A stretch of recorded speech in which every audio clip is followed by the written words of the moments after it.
روایت چھٹے امام سے، ایک روایت ہے امام رضا علیہ السلام سے، امام فرماتے ہیں کہ جس نے میری بہن فاطمہ معصومہ کی زیارت کم میں کی اس کے اوپر جنت واجب ہے۔ تیسری روایت جو ہے وہ امام جواد تقی علیہ السلام سے ہے کہ جنہوں نے کہا کہ جس نے میری پھوپھی کی زیارت کی اس کے اوپر جنت واجب ہے، لیکن زیارت با معرفت کے ساتھ، یعنی جس نے معرفت کے ساتھ زیارت کی اس کے اوپر جنت واجب ہے۔ معرفت کا مقام کیا ہے؟ یعنی پہچان کیا ہے، ان کی کیا پہچان ہے۔ یہ جو مقام عطا ہوا ہے اس میں ان کی اپنی محنت بھی ہے، یقیناً وہ معصوم کی بیٹی ہیں، سب کچھ ہے، لیکن ان کی اپنی محنت ہے۔ ان کی اپنی محنت کیا ہے؟ انہوں نے اپنے آپ کو اللہ کے قریب کیا، خداوند متعال کی اطاعت کی کہ خدا نے ان کو یہ مقام دیا ہے۔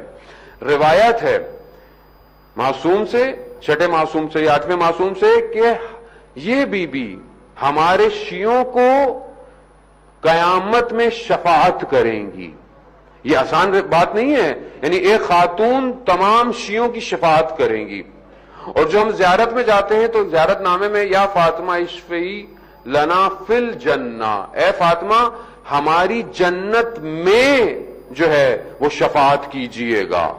اب ایک شفاعت ہے جنت جانے کے لیے، اور اب یہ جنت کے اندر کیا شفاعت ہے؟ یعنی گویا جنت بھی مقامات ہیں، درجات ہیں۔ اگر آپ ایک درجے سے دوسرے درجے پہ جانا چاہتے ہیں تو بی بی معصومہ آپ کی شفاعت کریں گی۔ تو عزیزان محترم یہ مقام آسان نہیں ہے۔ عرفا فرماتے ہیں کہ کم کو ایک نور نے گھیرا ہوا ہے جو کہ شاید میری اور آپ کی آنکھ نہیں دیکھ سکتی ہے، مگر کم ایک جگہ ہی ایسی ہے